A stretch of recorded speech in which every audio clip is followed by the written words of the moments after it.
नमस्कार, मैं हूं अजय और आप देख रहे हैं खबर मतलब की। और बड़ी खबर जो इस वक्त आ रही है, गठबंधन को बड़ा झटका लगा है। अखिलेश, मायावती और आरएलडी के गठबंधन से निषाद पार्टी ने, जो 4 दिन पहले ही इसका हिस्सा पार्टी बनी थी, उसने खुद को अलग कर लिया है। निषाद पार्टी के अलग होने के ऐलान के साथ ही बड़ा सवाल यह खड़ा हो गया है कि आखिर ये हुआ कैसे, 4 दिनों के भीतर इतना बड़ा बदलाव कैसे आ गया। तो वजह तो ये बताई जा रही है, निषाद पार्टी ने ये कहा है कि सम्मान नहीं मिला। ये वो आप तस्वीर देख रहे हैं जब निषाद पार्टी के डॉक्टर संजय निषाद इसमें शामिल आपको अध्यक्ष दिखाई दे रहे हैं और शामिल हुए थे गठबंधन में। मगर आज उन्होंने कह दिया कि वो सम्मान नहीं मिला, कहीं पोस्टर में जगह नहीं, कोई सम्मान नहीं, और ऐसे में हमारे पार्टी के अस्तित्व का क्या होगा। ये कहते हुए पार्टी ने गठबंधन से खुद को अलग करने का फैसला कर लिया है। बड़ी बात इसलिए है, पार्टी छोटी हो, बहुत बड़े इलाके में बेशक असर ना हो निषाद पार्टी का, लेकिन बड़ी बात है और बड़ी खबर है इसलिए क्योंकि इसी पार्टी ने पिछली बार जब समाजवादी पार्टी और बीएसपी के अनकहे सहयोग से गोरखपुर की सीट को, मठ को, गढ़ को हरा दिया था। गढ़ में जाकर के पटकनी दे दी थी, सीधे सीएम को उनकी सीट पर जीत हासिल कर ली थी, हरा दिया था बीजेपी को। और अब निषाद पार्टी अगर अलग होती है तो पूरा समीकरण न सिर्फ गोरखपुर का बल्कि पूरे इस इलाके का, पूर्वांचल का बदल सकता है। निषाद वोटर्स काफी तादाद में इस इलाके में हैं और उनसे जुड़े उनके समर्थक जो हैं वो अगर छोड़ते हैं और जैसा कि ऐलान कर दिया गया है गठबंधन से अलग हो जाते हैं तो ये पूरे समीकरण को बदलने वाला साबित होगा। सबसे पहले और बातों को हम करें और समझें, इससे पहले खुद संजय निषाद की बात को सुनिए। पदाधिकारी और मेरा कोर कमेटी सारे लोग नाराज हैं। आज उन लोगों ने निर्णय लिया है कि भाई आज के बाद वो गठबंधन के साथ हम लोग नहीं हैं और हम लोग स्वतंत्र हैं, स्वतंत्र चुनाव भी लड़ सकते हैं, कोई नया विकल्प भी अब तलाशेंगे। क्योंकि इस तरीके से पार्टी स्वतंत्र है, अपने संबल पर लड़ेगी। और एक उन हमारे कार्यकर्ताओं में एक भ्रम डाल दिया गया पूरे प्रदेश में उन गठबंधन के और पदाधिकारियों द्वारा कि डॉक्टर साहब सपा के सिंबल से लड़ेंगे, और ये हमारे लिए और हमारे कार्यकर्ताओं के लिए एक बहुत शर्मनाक शब्द था। क्योंकि मैं राष्ट्रीय अध्यक्ष हूँ किसी पार्टी का, अब कोई पार्टी का राष्ट्रीय अध्यक्ष किसी दूसरे सिंबल से लड़े, दूसरी पार्टी से लड़े, तो ये गलत जाता है और मेरे कार्यकर्ताओं का मनोबल तोड़ने का प्रयास किया गया। आप सुन रहे थे, ये निषाद पार्टी के अध्यक्ष संजय निषाद कह रहे थे किस वजह से उन्होंने छोड़ा। लेकिन वजह सिर्फ इतनी है या और भी है, क्योंकि वजह तो दिखाई दे रही है। आप देखिए जो बिग ब्रेकिंग चल रही है इस वक्त स्क्रीन पर, उसमें यह भी आ रहा है कि बीजेपी के नेताओं से मुलाकात हो चुकी है। तो क्या खुद को गठबंधन से अलग करने से पहले दरअसल सारी कहानी, सारी स्क्रिप्ट लिखी जा चुकी थी क्या? 4 दिन में इतना बड़ा बदलाव कैसे आ गया? इसको एक एक करके हम समझते हैं। पहले चलते हैं राम गोपाल के पास, मेरे साथ जुड़े हैं गोरखपुर से। राम गोपाल, कैसे इतना बड़ा बदलाव, क्या बातें निकल कर आ रही है यहां पर जमीन पर? बिल्कुल वजह, पिछले 1 हफ्ते से समाजवादी पार्टी और जो निषाद पार्टी है उसके गठबंधन के सब कुछ अच्छा नहीं चल रहा था। आपको बता दें कि इस गठबंधन की नींव उपचुनाव के दौरान पड़ी थी जब मुख्यमंत्री योगी आदित्यनाथ ने इस्तीफा दिया था। उसके बाद गोरखपुर लोकसभा सीट पे चुनाव होना था, तो उस दौरान समाजवादी पार्टी ने एक बड़ा दांव खेलते हुए निषाद पार्टी के साथ गठबंधन किया और निषाद पार्टी जो संजय निषाद है, इनके पुत्र को समाजवादी पार्टी में शामिल करते हुए उनको प्रवीण निषाद को टिकट दिया था। और उसके बाद बसपा ने सपा को समर्थन दिया और फिर उसके बाद इतिहास बन गया। इन गठबंधन में जो भाजपा की गोरखपुर गढ़ है उसमें भाजपा को मात देती थी, मुख्यमंत्री योगी आदित्यनाथ को एक तरीके से मात देते हुए विजयश्री हासिल की थी। और जो आज गठबंधन सपा बसपा का और रालोद का दिखाई पड़ रहा है वो कहीं ना कहीं उसकी नींव गोरखपुर से पड़ी थी। अब वो न्यू ये गठबंधन वहां से चल रहा था, लेकिन पिछले 10 दिनों से इस गठबंधन में खटास लगातार देखने को मिल रही थी। पिछले 8 दिन पहले दिल्ली में निषाद पार्टी की कोर कमेटी की एक बैठक होती है, उसमें यह कहा जाता है कि समाजवादी पार्टी के कार्यकर्ता और समाजवादी पार्टी के राष्ट्रीय अध्यक्ष उनके कार्यकर्ताओं का सम्मान नहीं कर रहे हैं और उस बात को आगे लेते हैं। लेकिन उसके तीसरे ही दिन समाजवादी पार्टी के राष्ट्रीय अध्यक्ष के साथ संजय निषाद एक प्रेस कॉन्फ्रेंस में मौजूद होते हैं, तो ऐसा लगता है कि अब मामला शांत हो गया। लेकिन जो अंदर खाने जो गोरखपुर और यहाँ गोरखपुर के आसपास जो निषाद बेल्ट है, जहां पे इनकी अपनी एक पकड़ है, वहां भी अंदर खाने चर्चा चल रही थी कि महागठबंधन जो है वो उनको कम आंक रहा है और सिर्फ गोरखपुर सीट देने को तैयार है, जहां से प्रवीण निषाद जो है सपा के सिंबल पे लड़ेंगे। क्योंकि संजय निषाद खुद महाराजगंज सीट मांग रहे थे और वो ये कह रहे थे कि निषाद पार्टी से हम चुनाव लड़ेंगे और सपा देने को तैयार नहीं। तो कहीं ना कहीं बगावत की सुर जरूर नजर आ रहे थे कार्यकर्ताओं का भी। अच्छा रामगोपाल, एक जल्दी से एक बात बता दीजिए कि क्या इस पूरे फैसले में संजय निषाद और प्रवीण निषाद एक साथ हैं? बिल्कुल बिल्कुल, संजय निषाद और प्रवीण निषाद दोनों लोग एक साथ हैं। और इसके पीछे मैं आपको 1 महीने पुरानी एक घटना और दिला दूं कि किस तरीके से गठबंधन टूटा।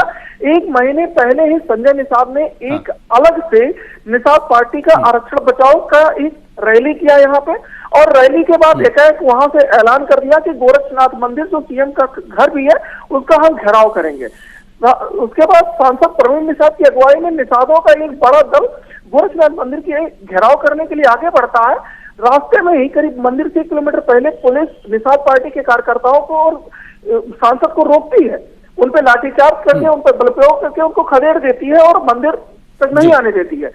इस घटना के बाद भी समाजवादी पार्टी की तरफ से अपने सांसद के पक्ष में कोई बयान नहीं आता है। इस घटना के बाद भी जो है समाजवादी पार्टी जिस तरीके से एक रिएक्ट करती है वो रिएक्ट नहीं करती है। तो कहीं ना कहीं ये जो गठबंधन की, तो ये भी कहीं ना कहीं मनमुटाव की एक वजह हो सकती है। बने रहिए, आप अहम जानकारी दे रहे हैं रामगोपाल। मेरे साथ रंजना हमारी संवाददाता लखनऊ से भी जुड़ गए हैं। रंजना, मैं देख रहा हूं जानकारी जो उभर के आ रही है कि ऐलान संजय निषाद करते हैं और उसके तुरंत बाद ये भी खबर आ रही है कि उनकी मुलाकात भी हो गई बीजेपी नेताओं से। तो चल क्या रहा है, ये पूरी राजनीति क्या सामने आ रही है निकलकर? देखिए अजय, ये काफी पहले ये खबर आई थी कि संजय निषाद जाकर दिल्ली में बीजेपी के राष्ट्रीय अध्यक्ष अमित शाह से भी मुलाकात कर चुके हैं, और वो मुलाकात में जब राजभर ओम प्रकाश राजभर गए थे और दोनों थे उस समय। लेकिन ये खबर आने के बाद ही तब तक यहाँ पे लखनऊ में वो सपा के साथ गठबंधन की अपना, उसके ठीक 1-2 दिन पहले की ये बात है, और उसके बाद यहाँ सपा से गठबंधन की वो घोषणा कर देते हैं। उसके बाद वो खबर दब गई मीडिया में भी, क्योंकि सपा के साथ की घोषणा हो गई तो फिर इस खबर की कोई महत्ता नहीं रह गई थी। और आज जब ये खबर आई एकाएक कि फिर से वो जो है बीजेपी के साथ आ रहे हैं, तो उसके बाद इस खबर ने जोर पकड़ा और उन्होंने उसके बाद संजय निषाद भी सामने आए और कहा कि अब गठबंधन नहीं रहा। तो इस तरह से देखा जाए तो ये खिचड़ी पहले से पक रही थी, और गोरखपुर मठ इसमें काफी खिचड़ी, गोरखपुर मठ का काफी फेमस रहता है, चढ़ता भी है वहां, तो वो खिचड़ी लगता है कि गोरखपुर मठ ने ही पकाई है। और जिस तरह से ये पकी है खिचड़ी, आज लखनऊ में मुलाकात भी हो गई, जिस तरह से सारी चीजें हुई हैं, सीएम से मुलाकात की फोटो भी अब सामने आ चुकी है और सब कुछ हो चुका है। तो इस तरह से देखा जाए तो बीजेपी में लगभग वो ज्वाइन कर चुके हैं, बीजेपी को हो चुके हैं संजय निषाद। और इस थोड़े दिन पहले अगर हम कहें तो जो राजमती निषाद जिन्होंने 2014 में जिनको सीएम योगी ने हराया था, उनको भी बीजेपी अपने में शामिल कर चुकी है, तो वो भी शामिल हो चुके हैं। और उपचुनाव में जो जीते थे, जो सांसद बने, अब वो भी बीजेपी के हैं। तो इस तरह से देखा जाए तो बीजेपी ने अपनी पूरी रणनीति तैयार कर ली है, और इसीलिए ये अभी गोरखपुर संसदीय सीट के प्रत्याशी की घोषणा होने में देरी हो गई थी। तो पूरी स्ट्रैटेजी में बीजेपी लग चुकी है, और अब हमें लगता है कि लगभग बीजेपी के हो चुके हैं संजय निषाद। जी अजय जी, एक बड़ा ये बदलाव होगा, बड़ी माने समीकरण में पूरे उलटफेर करने वाला होगा ये गोरखपुर और आसपास के इलाकों में, और खास करके गोरखपुर का जो मठ है, जो गढ़ है, उसको देखते हुए वहां की राजनीति और उस सीट की राजनीति के लिए ये बड़ा ही निर्णायक होगा, ये फेरबदल जो होने वाला है। लेकिन रंजना, जो बात हमें यहां से रामगोपाल बता रहे हैं कि ये मनमुटाव और ये सारी बातें कहीं महीनों पहले से चली आ रही थी, लेकिन अचानक 4 दिन पहले घोषणा हो जाती है संजय निषाद के साथ। वो तस्वीर भी हम दिखा रहे हैं, अखिलेश खुद सामने आते हैं, अखिलेश यादव, और घोषणा हो जाती है कि वो गठबंधन का हिस्सा बन चुके हैं। और देखिए खबर आ रही है, बीजेपी प्रत्याशी बन सकते हैं गोरखपुर से प्रवीण निषाद। समाजवादी पार्टी से गोरखपुर सांसद हैं प्रवीण निषाद, अभी उनके समाजवादी पार्टी के सिंबल पर लड़े थे, और अब बीजेपी के टिकट पर चुनाव लड़ सकते हैं प्रवीण निषाद। अमिताभ अग्निहोत्री जी हमारे वरिष्ठ सहयोगी एग्जीक्यूटिव एडिटर मेरे साथ जुड़ गए। अमिताभ जी, ये तो लगता है कि बड़ा खेल हो गया, गढ़ को बचाने के लिए सब कुछ उलट पलट हो गया। नहीं, मैं इसको कहूंगा ये योगी आदित्यनाथ का मास्टर स्ट्रोक है। जी। गोरखपुर में अगर योगी आदित्यनाथ चुनाव में नहीं है खुद, तो भारतीय जनता पार्टी के लिए वैसी भी सुविधाजनक स्थितियां नहीं रहती। ये कोई नया तथ्य नहीं है ना। गोरखपुर में योगी आदित्यनाथ की अपनी पर्सनैलिटी का भी एक बड़ा वोट बैंक है। पिछले चुनाव में चूंकि वो मुख्यमंत्री थे और उपेंद्र शुक्ला उम्मीदवार थे, तो और इधर गठबंधन हुआ, निषाद पार्टी के उम्मीदवार को के अध्यक्ष के बेटे को अखिलेश जी ने लड़ाया अपने सिंबल से, तो परिणाम सबके सामने आ गया। अब उस चीज को रेक्टिफाई कर लिया, कोर्स करेक्शन कर लिया योगी आदित्यनाथ ने। आज संजय निषाद और प्रवीण निषाद को लखनऊ बुलवाकर और चीजों को फिर इस घड़ी की सुई को वापस मोड़ दिया। अब ये बहुत इस गोरखपुर के आसपास के इलाकों को जो लोग समझते हैं, वो लोग इस बात से सहमत होंगे कि निषाद पार्टी का बीजेपी के साथ आने का असर केवल गोरखपुर सीट पर ही नहीं होगा, उसके आसपास के परिक्षेत्र में भी उसका बड़ा असर रहेगा, क्योंकि कहीं लाख पर वोट है, कहीं 50,000 है, कहीं 1.5 लाख है, ऐसा वोट निषाद वर्ग का है तमाम सीटों पर। एक दूसरी चीज, गोरखपुर में भारतीय जनता पार्टी निश्चित हो सकती है कि निषाद को भारतीय जनता पार्टी सिंबल पर वैसे ही टिकट दे सकती है जैसे बाई इलेक्शन में अखिलेश जी ने दिया था। तो उस स्थिति में अगर वो स्थिति बनती है, प्रवीण निषाद ही उम्मीदवार होते हैं गोरखपुर से, तब जो भोजपुरी स्टार है रवि किशन, वो जौनपुर से भारतीय जनता पार्टी के उम्मीदवार हो सकते हैं। और अगर ऐसी स्थिति नहीं बनी, प्रवीण निषाद उम्मीदवार नहीं होते और वो भाजपा के साथ किन्हीं दूसरी शर्त, उस स्थिति में रवि किशन चुनाव लड़ सकते हैं गोरखपुर से। लेकिन ज्यादा संभावना अब आज इस घटनाक्रम के बाद ये है कि संजय निषाद के बेटे प्रवीण निषाद गोरखपुर लोकसभा क्षेत्र से भारतीय जनता पार्टी की टिकट पर खड़े हो सकते हैं।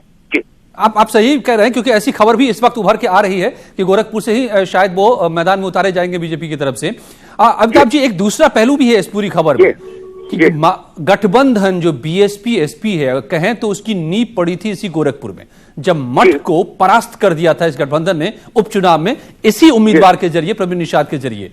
अब ये पाला बदल चुके हैं, ये गठबंधन के लिए कितना बड़ा झटका है?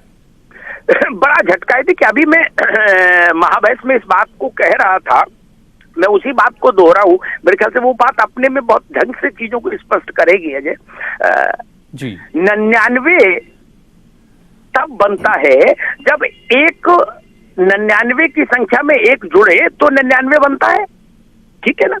जी। लेकिन जब तक उसमें आखिरी एक नहीं जुड़ता तब तक वो 100 नहीं बनता, तब तक वो 3 डिजिट में नहीं होता। निषाद पार्टी गोरखपुर की सीट पर वो आखिरी एक है 99 के बाद वाला, है ना? इसलिए वो महत्वपूर्ण है।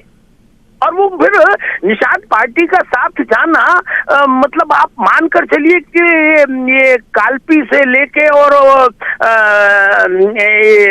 ये कानपुर के घाटमपुर वाला इलाका से लेके और पूरब तक बहुत सारा इलाका है जहाँ निषादों की ठीक ठाक संख्या है, और निषाद वोट बनारस में भी प्रभावित करता है चीजों को। तो दोनों सीटों पर इसका एक पॉजिटिव असर होगा, बनारस में और गोरखपुर में। और गोरखपुर का तो एक तरीके से मैं कहूं कि योगी आदित्यनाथ ने आज मेज ही पलट दी, जिसको हम लोग बोलते हैं ना। मैं यही सवाल करना चाह रहा था अमिताभ जी आपसे कि गढ़ को बचाने के लिए किसी भी हद तक क्या जाना पड़ गया? योगी जी को कहें या बीजेपी को कह लें, गोरखपुर को बचाना जरूरी था। अजय मैं इसको इस दृष्टि से नहीं देखता। राजनीति में आपको याद होगा इस ढंग के निर्णय हमेशा लिए जाते हैं। एक मैं उदाहरण बताता हूँ, अमेठी और रायबरेली में जो सबसे प्रभावशाली राजनीतिक परिवार है डॉक्टर संजय सिंह का, जो अमेठी के राज परिवार के वो हैं, वारिस हैं, वो एक बार नाराज थे। अब अमेठी और रायबरेली कांग्रेस के लिए महत्वपूर्ण है, प्रतिष्ठाजनक सीट है, तो उनको राज्यसभा में भेजा गया असम से संजय सिंह को संतुष्ट करने के लिए। राजनीति में महत्वपूर्ण ये नहीं, महत्वपूर्ण है कि सीट जीतना चाहिए, है ना? लोकतंत्र तो संख्या गिनता है ना, हेड्स काउंट करता है, सीटें किसके पास कितनी है। और अगर एक समीकरण को दुरुस्त करने को अगर हम इस दृष्टि से देखेंगे, भाई कांग्रेस ने क्या किया, उत्तर प्रदेश भर में जो 12-15 उम्मीदवार खड़े किए वो उसने दूसरी पार्टियों से आयातित लोग ही खड़े किए ना, चाहे नसीमुद्दीन सिद्दीकी हो, चाहे कैसर जहां हो, चाहे अशोक दोहरे हो। अशोक दोहरे तो आज दोपहर में आए और आधा घंटे बाद उम्मीदवार हो गए इटावा से। राजनीति में इस चीज को मैं नहीं मानता कि इसको हे दृष्टि से देखा जाए या उस दृष्टि से देखा जाए, राजनीति का तरीका ही है। और गोरखपुर के मामले में केवल ये एक सीट का मसला नहीं, गोरखपुर का एक प्रतीकात्मक महत्व है एक भारतीय जनता पार्टी के लिए। दूसरी महत्वपूर्ण बात ये, जितना भाजपा के लिए ये अच्छी खबर है, अच्छा घटनाक्रम है, उतना ही समाजवादी पार्टी के अलायंस के लिए ये झटके देने वाली बात भी है ना, कि इलेक्शन के ईव पर आपका एक वो एलआई जिसने उत्तर प्रदेश में पूरी राजनीति की नई पटकथा लिखने की शुरुआत की थी, गोरखपुर के परिणाम से ही ना ये पटकथा जन्म ली अलायंस की। बिल्कुल, मैं आपको एक उदाहरण देता हूं, बहुत जरूरी उदाहरण है। आजमगढ़ से इमरजेंसी के बाद मेरे ख्याल से 79 में बाई इलेक्शन हुआ, इंदिरा जी ने मोहसिना किदवई को उतारा। मोहसिना जी जीत गई, बड़ी घटना थी, इमरजेंसी के तत्काल बाद जीत जाना कांग्रेस का। लेकिन मोहसिना किदवई का जीतना आजमगढ़ से कांग्रेस के लिए शुभंकर साबित हुआ और 1.5 साल बाद इंदिरा जी वापस आ गई सरकार में। कई बार वो महत्वपूर्ण ये होता है कि उस ट्रैप से आप बाहर निकले, तो वो स्थिति मुझे लगता है भारतीय जनता पार्टी ने मैनेज कर ली। इसलिए मैंने शुरुआत में कहा कि योगी आदित्यनाथ का ये मास्टर स्ट्रोक है। जी, मास्टर स्ट्रोक है और यही राजनीति है जैसा आप कह रहे हैं। और ये इस राजनीति में एक आज बड़ा कहें तो उलटफेर हम देख रहे हैं तस्वीरों के जरिए। जो सवाल मैं अब आपसे करता, लेकिन समय बुलेटिन का बचा नहीं है, तो आपको मैं धन्यवाद कहूंगा, लेकिन उस सवाल के साथ छोड़े जाता हूं कि क्या इस बड़े उलटफेर का असर सिर्फ गोरखपुर या उसके आसपास के इलाके पर रहेगा या पूरे यूपी की राजनीति पर एक प्रतीकात्मक तौर पर, एक संदेश के तौर पर भी पड़ेगा? ये आने वाले दिनों में देखना होगा। लेकिन फिलहाल गोरखपुर में बड़ा उलटफेर, निषाद पार्टी ने खुद को गठबंधन यानी एसपी बीएसपी आरएलडी गठबंधन से अलग कर लिया और अब यह भी कि बीजेपी के साथ निषाद पार्टी जा रही है। जारी है यहां खबरों का सिलसिला।